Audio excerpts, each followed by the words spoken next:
Good evening प्यारे बच्चों। आप देख रहे हो my YouTube channel learn and grow.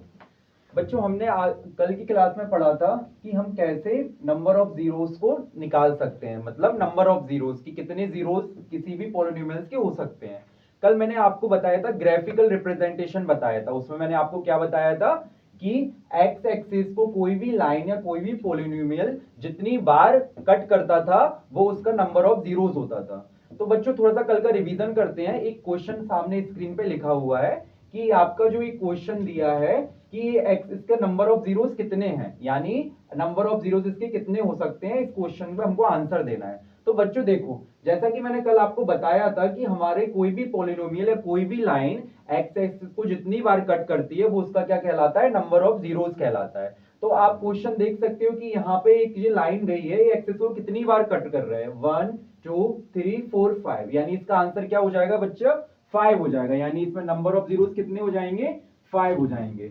तो ये क्या रहता है हमारा, हम किसी भी बड़ी आसानी से किसी भी पॉलिनोमियल्स के नंबर ऑफ जीरोस निकाल सकते हैं। बच्चों अब इसमें थोड़ा सा आगे बढ़ते हैं। आगे हम पढ़ते हैं कि relationship between zeros and coefficients of a polynomial, यानी हमारे किसी भी पॉलिनोमियल के कोएफिशिएंट और उसके जीरोस में क्या रिलेशन होता है, ये हम पढ़ते हैं। तो बच्चों एक सामने हम लिखा है क्वाड्रेटिक पॉलिनोमियल्स। क्या है बच्चों, क्वाड्रेटिक पॉलिनोमियल्स। क्वाड्रेटिक पॉलिनोमियल्स कैसे होते हैं, जिसमें एक्स की पावर कितनी होनी चाहिए, हाईएस्ट पावर एक्स की कितनी हो सकती है, 2। कल मैंने आपको बताया था, एक बार और रिवीजन करा दूं, कि हमारा लीनियर पॉलिनोमियल होता था, उसमें एक्स की हाईएस्ट पावर कितनी होती थी, 1 होती थी। क्वाड्रेटिक पॉलिनोमियल में एक्स की पावर कितनी हाईएस्ट होगी, 2 होगी। इसी तरीके से क्यूबिक पॉलिनोमियल्स में एक्स की पावर कितनी होगी बच्चों, 3 होगी। तो ये हमारा क्या है, क्वाड्रेटिक पॉलिनोमियल है। तो इसको कैसे लिख सकते हैं हम, A X square plus B X plus C. बच्चों ये हमारा एक क्वाड्रेटिक पॉलिनोमियल हो गया। सर ये क्वाड्रेटिक पॉलिनोमियल क्यों होगा, क्योंकि इसमें एक्स की पावर हाईएस्ट कितनी है, 2, जिसको हम क्या कह सकते हैं, डिग्री कह सकते हैं। ठीक है बच्चों। अब इसमें हमारा क्या रिलेशन होता है, अब इसमें x की पावर 2 है तो इसके नंबर ऑफ जीरोस भी कितने होंगे बच्चों, 2 नंबर ऑफ जीरोस होंगे। तो हम लाइट कर लेते हैं, आप कुछ भी लाइट कर सकते हो, लेकिन जनरली लाइट हम करते हैं अल्फा और बीटा, यानी इसके जो नंबर ऑफ जीरोस 2 होंगे और उनका नाम क्या रहेगा, एक का अल्फा एक का बीटा। तो बच्चों इसमें क्या लिखा है, सम ऑफ इट्स जीरो। सम मतलब क्या होता है, एडिशन, यानी क्या होगा, अल्फा प्लस बीटा। बच्चों अल्फा बीटा क्या है, इस पर देखिए कंफ्यूज नहीं होना, ये क्या है, क्वाड्रिक पॉलिनोमियल्स की जीरोस है। यदि क्वाड्रेटिक पॉलिनोमियल्स है तो नंबर ऑफ जीरोस 2 होंगे, जिसमें से एक अल्फा एक बीटा है। तो इसका सम क्या होगा, अल्फा प्लस बीटा होगा, और प्रोडक्ट क्या होगा बच्चों, अल्फा बीटा होगा। ये हमारा प्रोडक्ट होगा।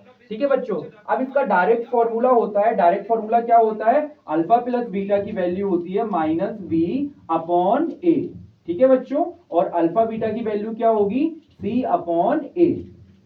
बच्चों इसमें माइनस बी, ए आपको कंफ्यूजन होगा ये क्या चीज आ गई है, बेटा ये कुछ भी नहीं है। जैसा कि हमारा क्वाड्रेटिक पॉलिनोमियल दिया है, तो जो हमारा x का कोफिशिएंट है वो हमारा होता है v, और एक्स स्क्वायर का कोफिशिएंट होता है वो हमारा होता है a, और एक इसमें कांस्टेंट टर्म होता है c, इसमें क्या रहता है, एक कांस्टेंट टर्म है।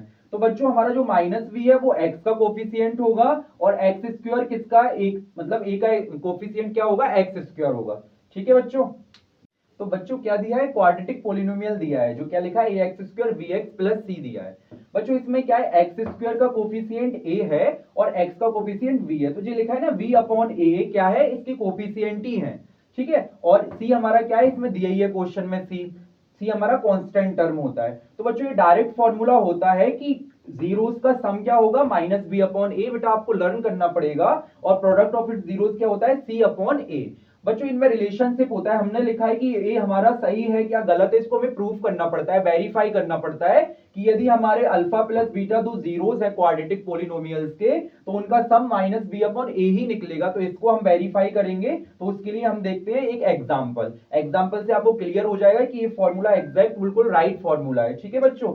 जैसे कि आपको दिया है, ये भी क्या है, हमारी क्वाड्रेटिक पॉलिनोमियल है। क्वाड्रेटिक पॉलिनोमियल कौन सा होता है बच्चों, ऐसा पॉलिनोमियल जिसमें हाईएस्ट एक्स की पावर कितनी होती है, 2, वो होता है हमारा क्या, क्वाड्रेटिक पॉलिनोमियल। एक बार और आपको पॉलिनोमियल का रिवीजन करा दूं, लीनियर पॉलिनोमियल क्या होगा बच्चों, जिसमें एक्स की हाईएस्ट पावर कितनी होगी, 1, और क्वाड्रेटिक पॉलिनोमियल क्या होगा, इसमें एक्स की पावर कितनी होगी, 2। इसी तरीके से क्यूबिक पॉलिनोमियल क्या होगा बच्चों, जिसमें एक्स की हाईएस्ट पावर क्या होगी, 3।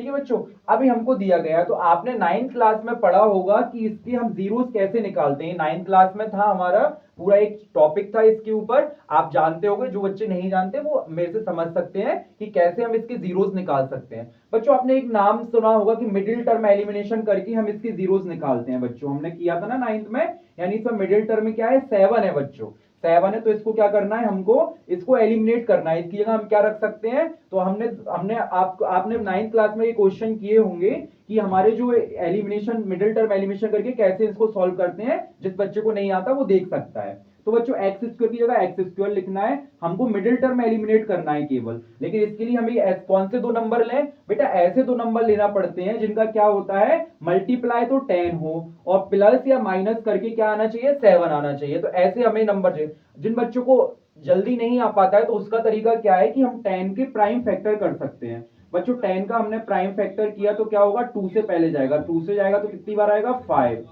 फिर 5 से कट होगा तो कितनी बार आएगा 1, यानी 10 के प्राइम फैक्टर क्या हो गया 2 इंटू 5, ये हमारा 10 हो गया। ठीक है बच्चों, अब हमको और 2 प्लस 5 कितना हो गया 7 हो गया। तो बच्चों बड़े ही आसानी से हमारा ये क्वेश्चन सॉल्व हो गया कि हमको क्या करना है, सम करके मिडिल टर्म आना चाहिए। तो सम करके क्या है 2 प्लस 5, तो हम यहाँ पे लिख सकते हैं 2x प्लस 5x और इन्हीं दोनों का इंटू हो जाएगा 10। हमको यही करना रहता है बच्चों, एक बार और सुनो आप कि हमें क्या करना रहता है, मल्टीप्लाई करके 10 आना चाहिए और प्लस और माइनस करके 7 आना चाहिए। तो इस तरीके से हमने इसको ही लिख लिया।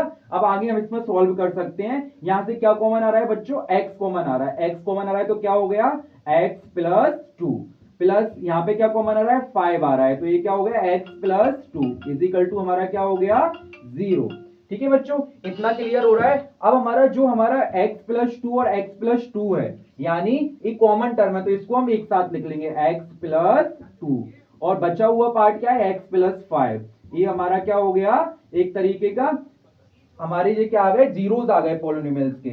अच्छा बच्चों, अभी जीरोस अभी आए नहीं है, अभी आगे हमको थोड़ा सा और सॉल्व करना पड़ेगा कि x plus 2 x plus 5 is equal to 0। तो हम क्या करेंगे, इनको इंडिविजुअल अलग अलग करके लिखेंगे। x plus 2 is equal to 0 हो गया और एक x plus 5 is equal to 0 हो गया।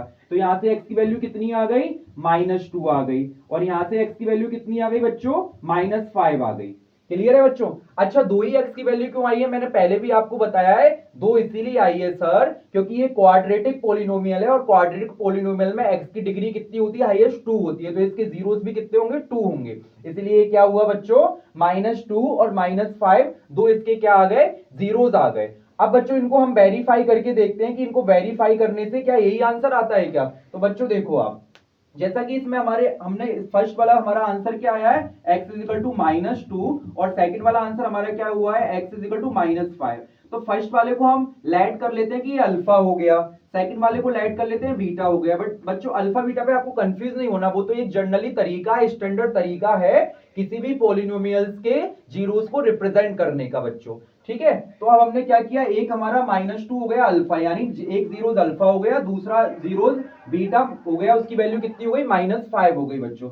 अब हम इन अल्फा और बीटा की वैल्यू इस फॉर्मूले में रख के देखते हैं बच्चों कि हमारा वेरीफाई हो रहा है या नहीं हो रहा। तो हमारा क्या है अल्फा प्लस बीटा, ऐसे हम सम वाले फॉर्मूला में रखें तो alpha plus beta is equal to क्या होना चाहिए -b/a होना चाहिए। अब हम देखते हैं बच्चों ये हो रहा है या नहीं हो रहा। तो अल्फा की वैल्यू क्या है -2, प्लस की जगह प्लस लिखा, बीटा की वैल्यू कितनी है बच्चों -5, तो ये लिखा हमने। और अब -b, बेटा -b क्या है, जैसा कि मैंने आपको बताया था कि हमारा क्या रहता है क्वाड्रेटिक इक्वेशन में x का टर्म जो रहता है, x का जो कोफिशिएंट होता है वो हमारा होता है -b। तो इसमें x का कोफिशिएंट क्या है 7, तो बच्चों क्या हो जाएगा माइनस की जगह माइनस रखा और b हमारा क्या है x का कोफिशिएंट है और x का कोफिशिएंट इसमें कितना है 7, तो यहाँ पे हो गया 7। और a बेटा क्या है, a किसका कोफिशिएंट होता है x स्क्वायर का होता है, बट x स्क्वायर के आगे तो कुछ है नहीं है तो हम क्या मानेंगे 1 मानेंगे, यानी क्या आना चाहिए 1।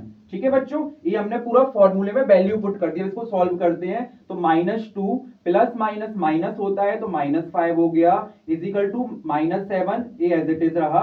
अब -7 इज इक्वल टू -7, यानी हमारा पूरा वेरीफाइड हो गया, यानी हमने जो फॉर्मूला लिखा था वो हमारा बिल्कुल सही है कि alpha plus beta is equal to -b/a होता है। बच्चों ये तो हमारा हो गया फर्स्ट पार्ट इसका कि ये वेरीफाइड हो गया। इसका हम सेकंड पार्ट भी करते हैं कि alpha beta is equal to क्या होता है बच्चों c/a होता है। क्या होता है बच्चों C अपॉन A। तो अल्फा की जगह क्या रखेंगे बेटा, वही हमारे जो जीरोस हमने माने थे -2 है, बीटा की जगह बेटा क्या रखेंगे -5 रखेंगे, ठीक है।